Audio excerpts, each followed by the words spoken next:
The 1995 Cannondale 2.8 series mountain frame is considered by many the pinnacle of the fully rigid mountain bike frame era. This aluminum frame that was featured all the way up to the M2000 model weighed only 3.1 pounds or around 1.4 kilos. The design with its oversized and tapered tubing in combination with the chunky aluminum pepperoni fork may not be to everyone's taste, but you cannot deny that even 30 years later it's extremely sleek and absolutely unique looking. In fact, if you stripped this frame bare, you would still be able to identify it by its shape alone. Luckily, there is no need to strip this Mako Blue metallic version that we are restomodding today. There are a few paint chips of course, but nothing major, so the only thing we're stripping today is the components. I have a bunch of upgrades ready to go in here, and by the end of this video, the bike will have gone through a major transformation. And of course, you know the drill. All usable parts will be salvaged for future projects, so don't worry, because I know this concern is raised a lot for good reason. Nothing usable will go to waste. In fact, you may even recognize some components that have found a new home already.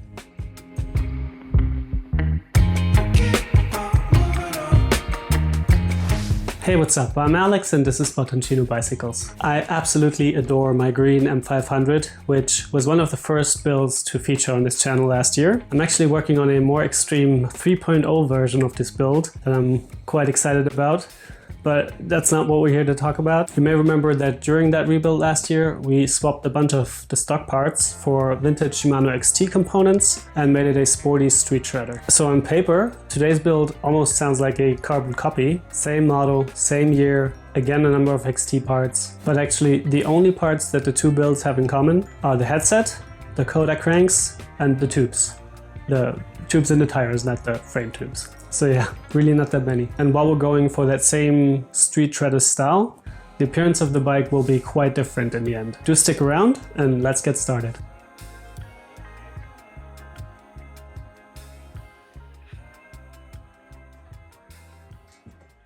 And we'll start with probably my favorite bike restoration tool of all time.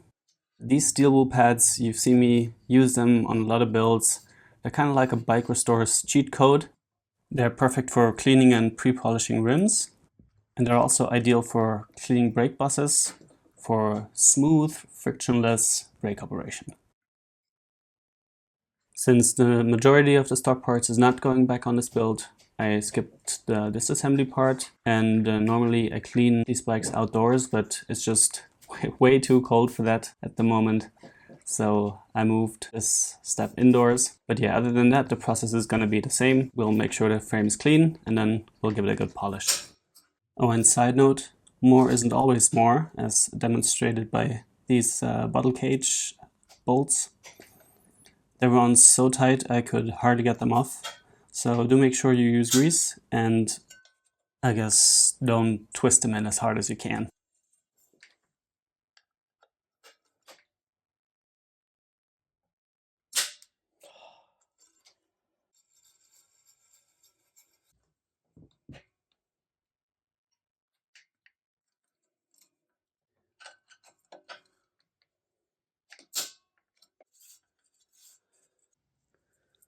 And that is exactly the reason why it's a good idea to use some grease.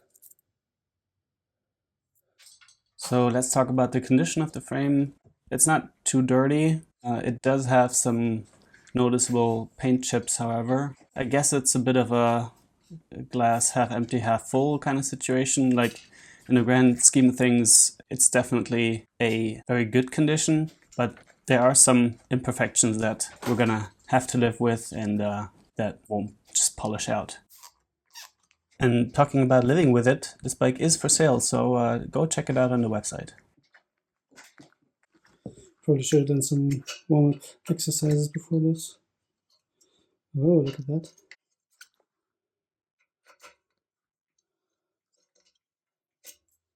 This is really nice about these frames. This whole thing comes off.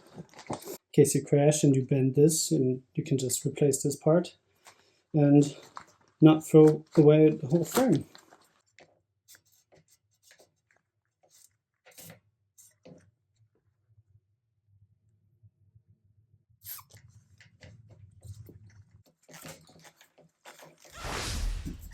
So before we start polishing, we're going to repair some scratches. And this is the product that I use. I have no idea if this is still being sold and still available. As you can see, it's a French product. I actually inherited this from my granddad. He had several of these and they seem to last quite a while. So yeah, still living off of his supplies. That's also the reason why I've never linked this product, because like I said, I don't know if that even still exists. Who knows how old this is, but it still works, so why not use it?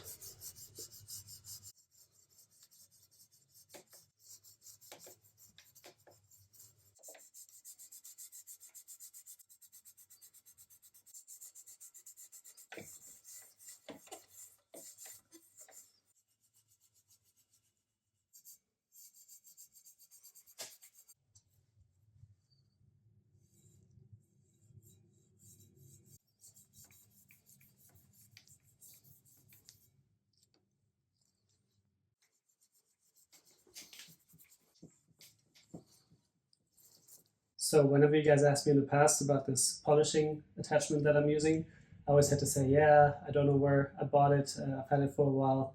Good news, I managed to track down a supplier. And as you can see, this is the same part. So there's much more substance to the new one. And yeah, it will be linked below.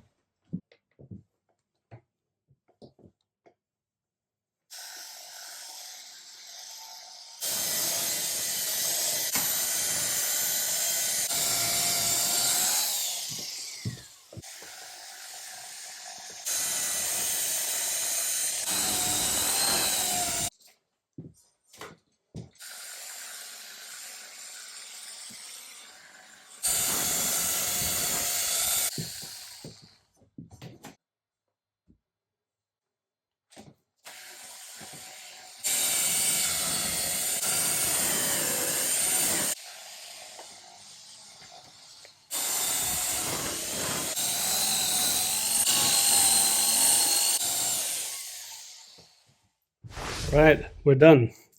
And I noticed something interesting. You can see down here, behind the cranks, the original color is preserved better than on the rest of the frame, where the blue has darkened. Not much lighter, but slightly lighter. Yeah, like this. I don't know, I always find it interesting.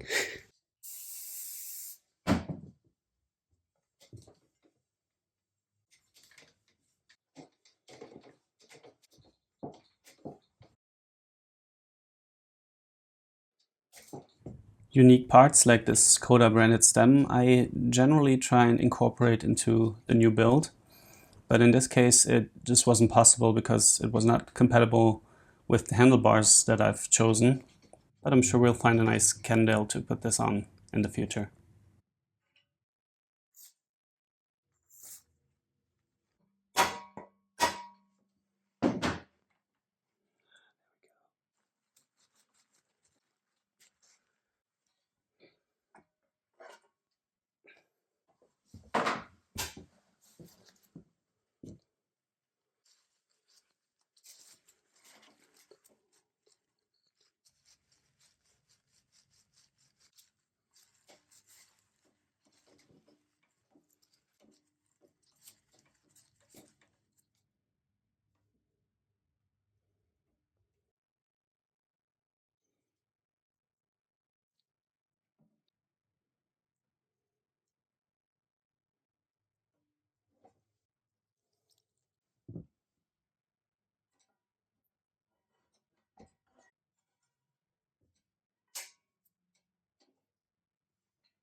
I just had to put these handlebars on here. They're so nice and chunky in the middle, which I think is a really nice match with the pepperoni fork.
And this is reminding me somewhat of the M900 Cannondale build.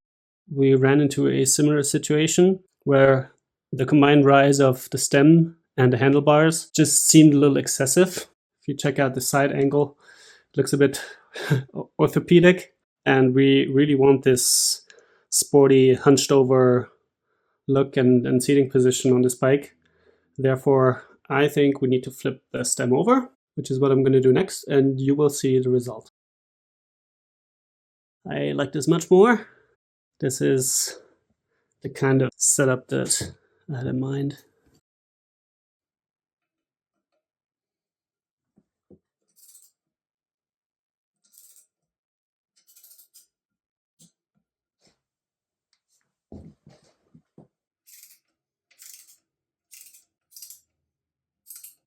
So we're already here, we might as well put these on.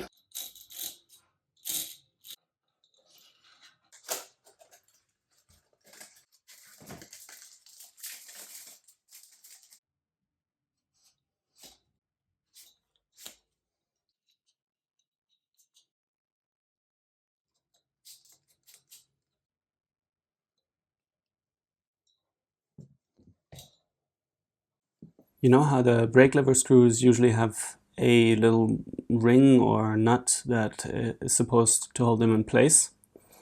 Well, these XT levers don't have that. Instead, they have a neat little solution inside the lever itself with this clip that does the same thing.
You may recall that in the past I sometimes used these slim cable housings for the cable that runs along the top tube here. And it's been something that you guys asked about a lot as well. And so I always had to say, yeah, I took it off some old bike. And good news, I managed to find this as a new part. So expect to see more of these going forward. And also, of course, they are available in the shop.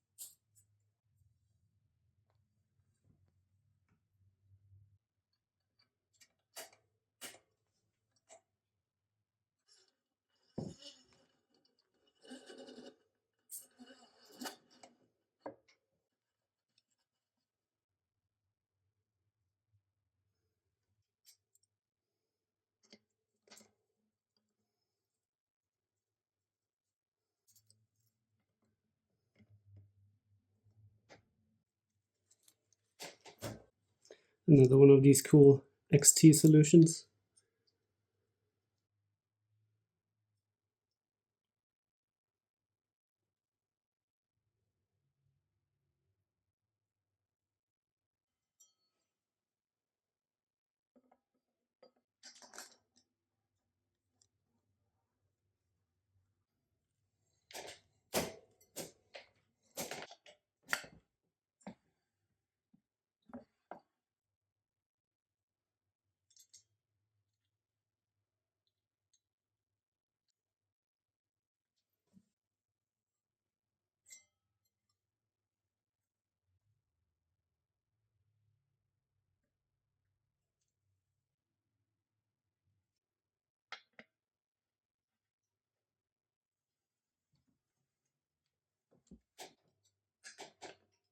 I felt that for this build, clipless pedals were an appropriate choice. But of course, if you're interested in the bike and it's not your thing, that can be replaced very easily.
You didn't think I was going to leave the seat post in, did you?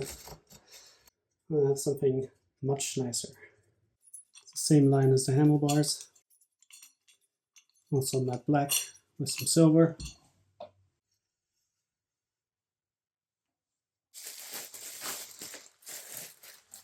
And a 1995 Veta saddle.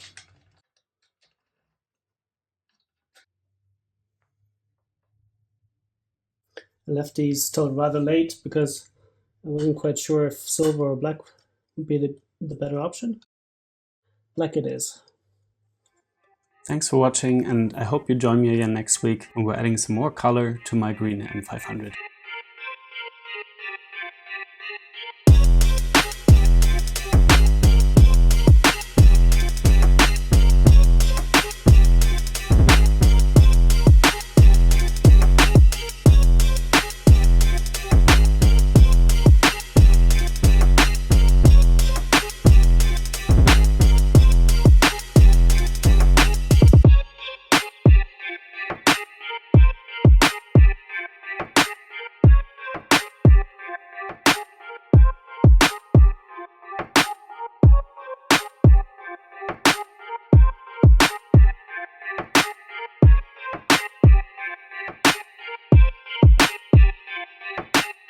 If you don't know the bikes that I mentioned during this video, I've linked their build videos for you.